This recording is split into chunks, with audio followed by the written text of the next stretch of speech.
Sige, magkano ka na? What is the purpose of cost control? Hirap na tanong. Okay.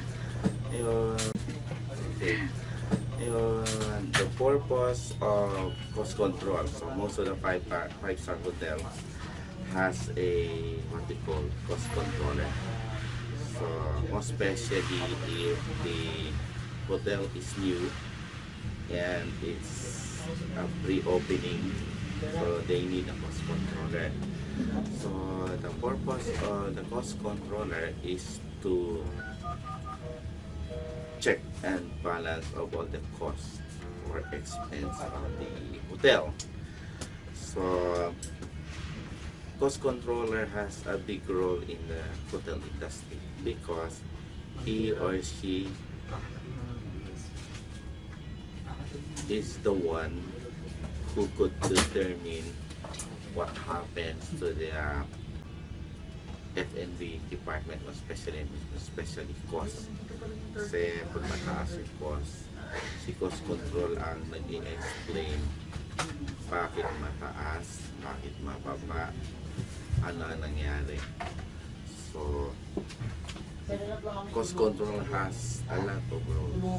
Okay, he checks the revenue. Okay, he checks the requisition. He checks the receiving report. He checks the storage area. So marami ang contest. How was it being a cost controller?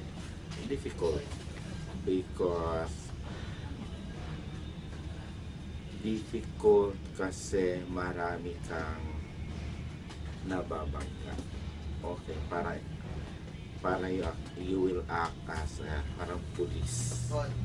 Okay, nanginita, dapat always ready. So especially pilferings. So I went around to the kitchen area to check kung sino yung mga kumakain, sa mahuhuli, tanggal, sa mga ganon. Kung ang mga pagkain ba after the lunch, breakfast, dinner, buffet, kung mga leftover ba kinakain o tinatapon. So sinicheck mo yung wastage. Maraming role ang cost controller. So mahirap siya. Sobrang hirap. Minsan pag may nasita ka, kasama magagalit. So cost controller ang tawag namin doon. Marami kaming best friends.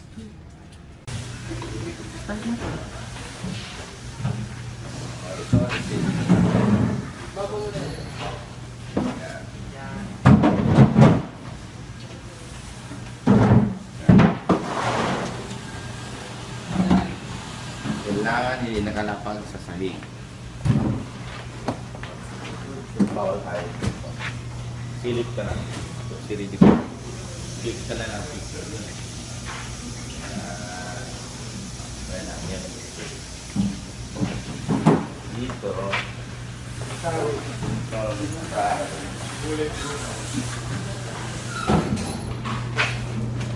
Ito chiller.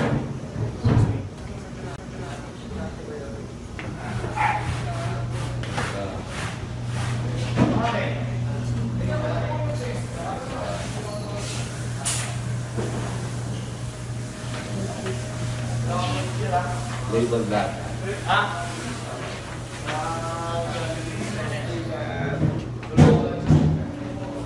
So yung prep room.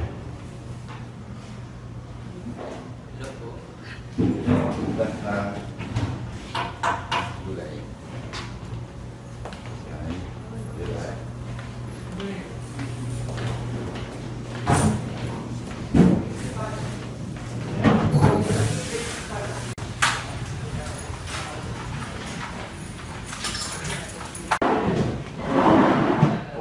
Yan.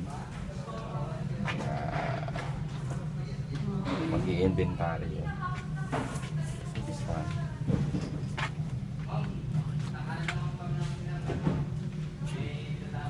Usually, ang forte ng IT ng hotel is to maintain, we are running 24/7. Then, lahat ng system namin is running 24/7. Then, yung system namin dapat siya capable siya mag-run ng 24 by... alam ko sa Lasal merong opera, di ba? Hindi pa namin. Ano ba course niya? HRM. HRM. Okay. Anyway, yun nga. Alam ko kasi meron ng friend ganun, nagtuturo siya ng ng opera. Yun yung opera is yung main system ng hotel. Sa front office siya. Then sa F&B naman is yung Imprasys. So yan yung POS. Then so yun nga, as I said, dapat na maintain namin siya ng running 24/7. Tapos kung halimbawa ang manning namin kasi hindi siya 24/7 eh. So on call kami. Hindi siya katulad sa mga bank na office hours lang yung IT. Dito kasi ini-maintain nga namin yung system tsaka yung operation. Dapat tumakbo siya ng 24/7. So, pag may problema, tas nasa bahay na kami, kahit natutulog kami, para kaming doktor. So, tatawagan din kami para to go here or troubleshoot through sa house. Kung kaya namin i-troubleshoot sa house, gagawin namin. Pero pag hindi, kailangan tumakbo dito. Ano po, yung sa system po, yung computerization, kunyari sa check-in, check-out po, nakaano po ba kayo? Yung sa computer na or yung paper? Yes, actually, yun yung Opera. Ang tawagin namin yan is Micros Opera. Yun yung PMS. Yun yung doon ka mag-check-in, doon ka mag-check-out. Yung Opera kasi, yung Micros Opera, usually, yan yung ginagamit ng mga malalaking hotel. Doon may maliliit na hotel na rin na gumagamit. Yung mga 3-star, pero most of the 5-star hotel, yun na talagang ginagamit nila. So, yung competitor nila hindi pa ganun kalakas para i-compete yung So, kung kayo magpapasok kayo sa hotel, makikita nyo lalo sa mga 5-star, sa Shangri-La, sa halos lahat puro Opera ang ginagamit nila. Years nyo na po siyang ginagawa or kailan lang?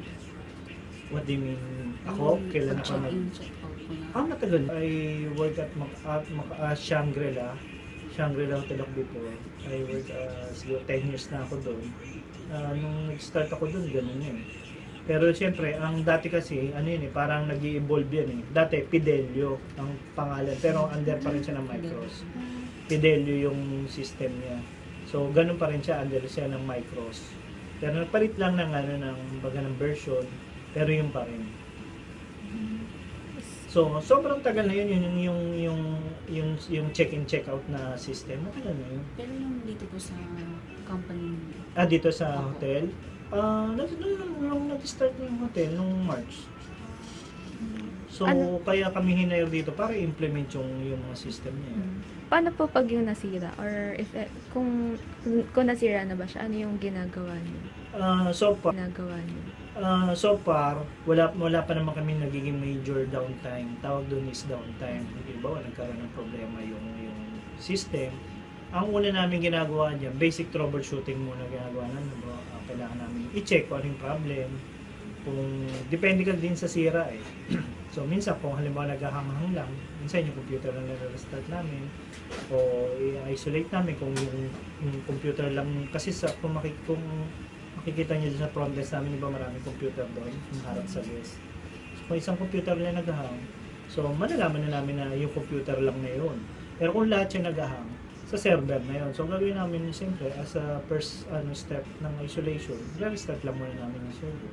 How was it being a IT manager? Actually, mahirap na masaya. Yun nga, ang isa sa masaya kasi siyempre iba-iba yung mga kasama mo, tsaka iba-iba yung system na matututunan mo. Kasi hindi naman lahat ng property o ng hotel pare-pares yung system.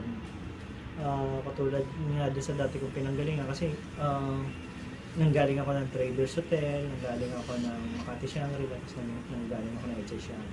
Though etong mga sister hotel to, saka corporate siya. So yung system nila halos pare-parehas. Dito ngayon, halos pares din kasi yung merong isang system na sama rito, yung MC na hindi pa namin ginagamit. Tsaka yung HRIS namin na hindi ko pa nagagamit. So, dagdag magandang ano yung plus sa akin yun na nabuksan ko yung hotel nang hindi siya ganun di ako, do, pressure talaga kasi ang dami mo kailangan sigasuhin kasama sa work yun. Pero yun, ang kagandahan doon, yung achievement mo, yung na-fulfill mo na nabuksan mo yung hotel, di ba? Kasi hindi ka nag-give up. Kasi minsan kasi may mga kasama ka sa pre-opening pero na puro negative, hindi mo na gagawin mo, magre-resign ka kasi hindi mo na kaya. So, yun, buti na lang, mabait si Lord, tinulungan niya ako, tsaka yung mga staff ko, natulungan ako na, yun nga. Tapos, ngayon, yung system namin is running naman siya ng maganda.